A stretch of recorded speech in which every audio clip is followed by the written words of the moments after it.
L'Éthiopie exhorte l'armée soudanaise à évacuer les zones avant le début de toute négociation.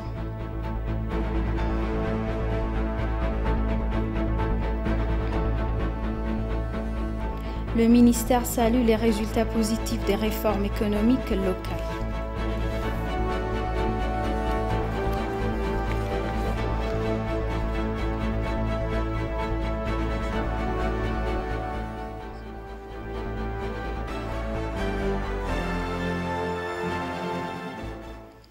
Bienvenue chers téléspectateurs, c'est Aline Teibaro avec le journal du 27 janvier.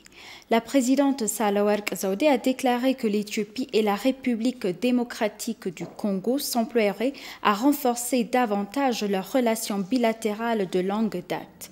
La présidente Sahle-Work Zewde s'est rendue en République démocratique du Congo pour des entretiens avec le président Félix Tshisekedi sur des questions bilatérales, régionales et continentales. Au cours de la réunion, la présidente a déclaré que l'Éthiopie et la République démocratique du Congo entretenaient des relations diplomatiques de longue date et que beaucoup de travail était en cours pour les renforcer.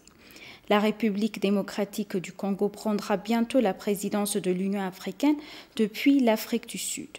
La présidente Sahle-Work a promis de soutenir l'actuel président de la République démocratique du Congo, Félix Tshisekedi. Les liens entre deux pays amis, entre des amis, doivent se maintenir. Donc je suis revenue avec un grand plaisir pour le revoir, pour échanger comment renforcer nos liens bilatéraux et puis échanger sur la région, le continent, des sujets d'intérêt commun. Nous sommes très contents de voir que le président Tshisekedi prendra la tête de l'Union africaine bientôt et nous sommes là pour le soutenir. Voilà, donc je crois que c'est dans la suite de ce que j'ai entrepris. Oui, c'est un pays prioritaire depuis le temps. Mais vous savez, on a ouvert une ambassade ici dès l'indépendance de la RDC. C'est pour vous dire que c'est un grand pays, un pays continent, le cœur de l'Afrique, le poumon de l'Afrique. On ne peut pas ne pas avoir ce genre de relations. Et donc, c'est un pays prioritaire. Pour le renforcer, on ne peut pas continuer à couvrir la RDC dans nos pays voisins. Donc, il faut réouvrir notre ambassade ici et maintenir les liens. L'Union africaine a un motto. Les problèmes africains doivent avoir des solutions africaines. Malheureusement, le continent a pas mal de soucis, certains besoins, mais beaucoup d'espoir aussi. Et nous comptons beaucoup, nous avons des dossiers qui sont sous l'égide de l'Union africaine et ça continuera sous la présidence bien éclairée de mon jeune frère et je suis sûre qu'on trouvera des solutions. Le Premier ministre Abiy Ahmed a salué les engagements manifestés par les États d'Oromia et de Somalie à coopérer aux travaux de paix et de développement. La mise en œuvre des accords de paix et de développement collectif dans les limites internes et administratives des régions aura un impact significatif sur le développement durable du pays, a tweeté le Premier ministre. Sincère remerciements aux dirigeants des régions d'Oromia et de Somalie pour leur travail exemplaire. Nous apporterons la prospérité à toutes les régions de notre pays grâce à la paix et au développement, a-t-il ajouté.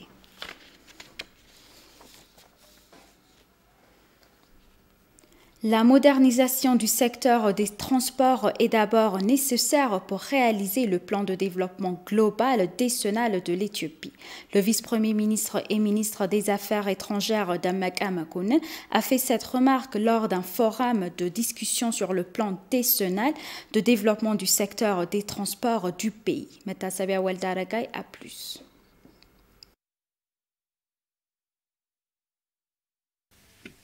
Le plan décennal de développement du secteur des transports de l'Éthiopie a été présenté pour discussion entre diverses parties prenantes. S'adressant à l'événement tenu ici à Addis, le vice-premier ministre et ministre des Affaires étrangères Damak Mekonnen a noté que la croissance économique du pays dépendait largement du secteur des transports. Le gouvernement accordera une attention appropriée à la réalisation des objectifs du secteur en s'impliquant dans la planification et l'allocation du budget, a-t-il ajouté. Il a en outre souligné que la modernisation du secteur des transports était d'abord nécessaire pour réaliser le plan de développement global décennal de l'Éthiopie. S'il est nécessaire de moderniser le secteur agricole, il faudra révolutionner le secteur des transports. Un transport moderne est également nécessaire pour moderniser l'industrie minière, pour transformer l'avantage comparatif de notre tourisme en résultat, opportunité de développement. Nous avons besoin d'une meilleure infrastructure de transport. À cet égard, nous voyons l'allocation budgétaire de cette année. Une grande partie des ressources du pays a été allouée au secteur des transports. C'est aussi avec la même attention que le gouvernement s'efforce de réaliser le plan du secteur. Donc, moderniser notre système de transport signifierait créer une nation forte et compétitive et réaliser nos objectifs de prospérité. La ministre des Transports, Dagmawit Mogessa, pour sa part, indiqué que le fait d'orienter le système de transport vers la technologie constitue une partie plus large du plan.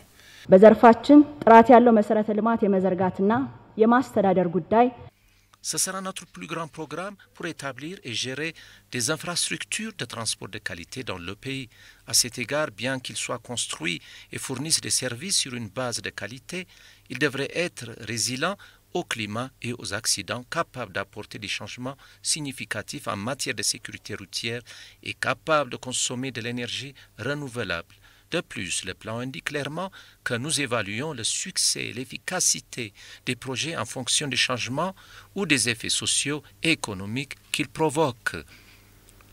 Le plan suppose également de réduire de moitié les accidents de la route. Le ministre des Affaires étrangères a déclaré que les dirigeants du Soudan battent les tambours de guerre et ont continué à piller et à déplacer les agriculteurs éthiopiens.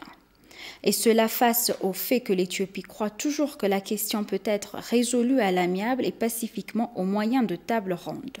Selon le porte-parole d'Ina Mufti, le vice-premier ministre et ministre des Affaires étrangères Damak Amakonnen et le ministre britannique des Affaires étrangères Dominic Raab a eu des discussions fructueuses. Damak Amakonnen a informé le ministre britannique des Affaires étrangères Dominic Raab des efforts de répression en cours de l'Éthiopie dans le nord du pays.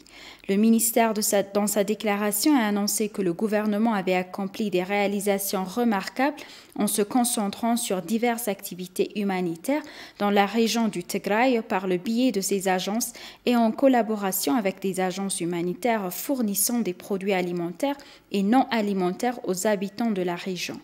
Notons les rapports qui affirment que 4,5 des millions de personnes dans la région du Tigray qui ont besoin d'une aide humanitaire sont sans fondement souligné que le gouvernement a consacré tout son temps, son énergie et ses ressources à reconstruire des infrastructures qui sont irrémédiables, endommagées par la clique du TPLF.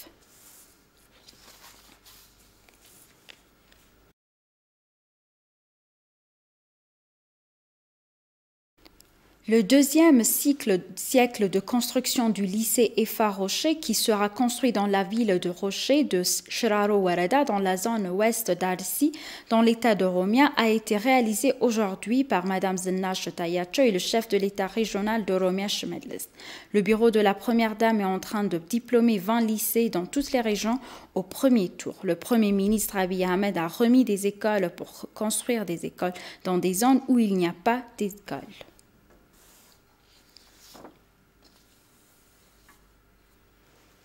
L'Éthiopie et le Japon ont signé aujourd'hui un accord de subvention d'un montant de 4,8 millions USD pour soutenir les efforts visant à améliorer l'exploitation à l'entretien des routes. Le ministre d'État éthiopien des Finances et l'ambassadeur du Japon en Éthiopie ont signé l'accord.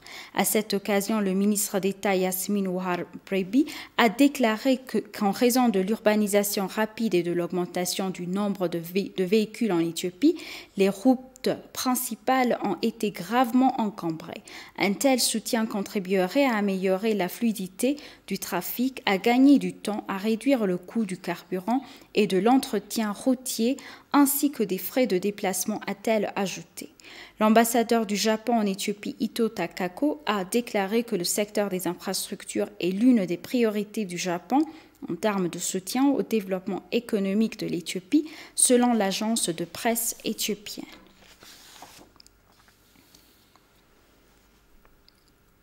Le ministère des Finances a salué les résultats positifs des réformes économiques nationales que le pays a introduits au cours des 2 dernières années. Matasabia Waldaragay a plus. Le ministère des Finances fait partie des principales institutions mandatées pour suivre la mise en œuvre et la performance de la réforme économique nationale de l'Éthiopie qui a été conçue il y a environ 2 ans pour propulser l'Éthiopie à devenir l'icône africaine de la prospérité d'ici 2030. En conséquence, le ministre d'État des Finances Eyob Takaling a salué le processus de réforme économique.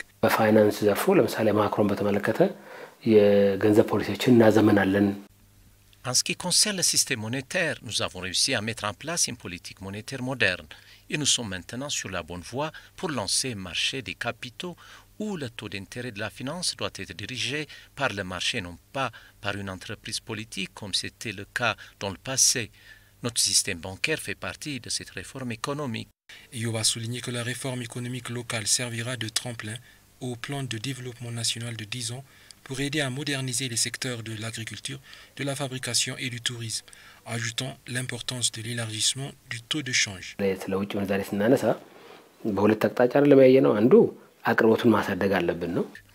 Il existe 2 façons possibles de résoudre les problèmes liés au taux de change. L'un consiste à augmenter notre capacité d'approvisionnement et le second est de bien gérer le flux. Nous avons assisté à un résultat aussi encourageant sur les 2 plans. Nous avons essayé de stimuler notre commerce d'exportation pour obtenir plus de devises et avons appliqué des changements à l'amiable au secteur de l'administration financière.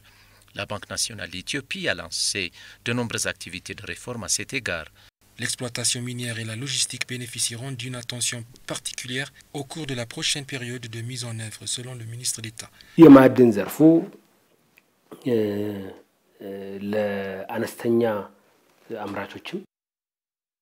Le secteur minier sera ouvert à la fois aux petits mineurs et aux méga-entreprises et le processus se déroule bien conformément au plan. Mais il reste encore beaucoup à faire pour transformer le secteur. Nous travaillons également à galvaniser la logistique en mettant en œuvre des opérations multimodales pouvant faciliter le secteur des transports. Nous espérons que cela sera achevé d'ici 1 an et demi.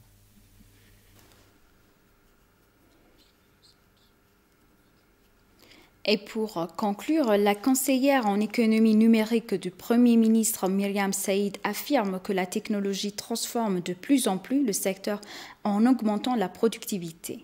Elle a également déclaré que le continent africain devrait profiter de la 4e révolution industrielle pour enregistrer une croissance économique. Tesfaye Welda Mikael a plus.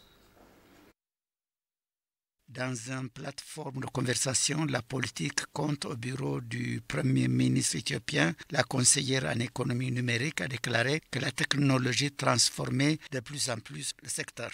So for us as a country, moving to a digital economy. Jusqu'à présent, un pays qui passe à l'économie numérique et fait d'éthique une priorité secteur, mais aussi comprendre le rôle que le numérique peut avoir sur notre propriété. Il est nécessaire non seulement de disposer de nouvelles ressources, bien sûr, mais aussi la survie. L'autre grande opportunité que nous avons en Éthiopie, c'est que 60 à 70% de notre population est jeune. Cette fois-ci, nous avons des esprits brillants. En fait, cette année, nous avons eu une visite de grands innovateurs. Jack Ma d'Alibaba, Jack Dorsey de Twitter. Et son Excellence, le Premier ministre, a eu une conversation avec Elon Musk de Tesla.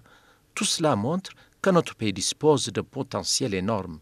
Donc c'est un moment critique. L'échec de la transition et de l'économie numérique va réellement creuser le fossé entre les économies pauvres et riches. Ainsi, la décision du gouvernement doit placer l'éthique au centre d'un plan décennal. Le gouvernement doit placer l'éthique au centre d'un plan décennal. Par exemple, pour mettre les avancées technologiques dans toutes les stratégies. C'est la première fois pour l'Éthiopie que le Conseil des ministres ratifie la stratégie nationale de transformation numérique de l'Éthiopie d'ici 2025. Il s'agit d'une stratégie sur 5 ans. C'est un premier pas pour être ou pour sortir de l'économie traditionnelle. Il a réaffirmé que l'Éthiopie a un énorme potentiel pour l'économie numérique, ajoutant que l'échec de la transition vers le numérique crasera le fossé entre les pauvres et les riches. Mindset is important. We need to build a culture of innovation. We need to build a culture of experimentation. J'ai mentionné l'Éthiopie numérique d'ici 2025, c'est le premier contexte pour réaliser cela. L'Éthiopie est le premier pays à devenir un pays à revenu moyen d'ici 2025, dont la première chose qui me vient à l'esprit, ce sont les approches destructrices. En même temps, l'étape critique est d'intégrer une transformation numérique dans notre vision nationale et dans nos plans nationaux. Pour nous, il s'agit donc d'aligner le plan national de 10 ans sur le programme de réforme de l'économie nationale. Chers téléspectateurs, nous vous rappelons les titres principaux. L'Éthiopie exhorte l'armée soudanaise à évacuer les zones avant le début de toute négociation.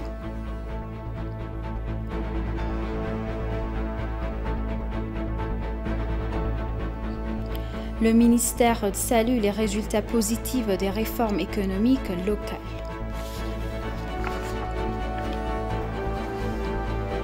Merci chers téléspectateurs, c'est la fin du journal. C'était Aline Taibaro avec le journal. Restez avec nous avec le reste des programmes. Bonne journée.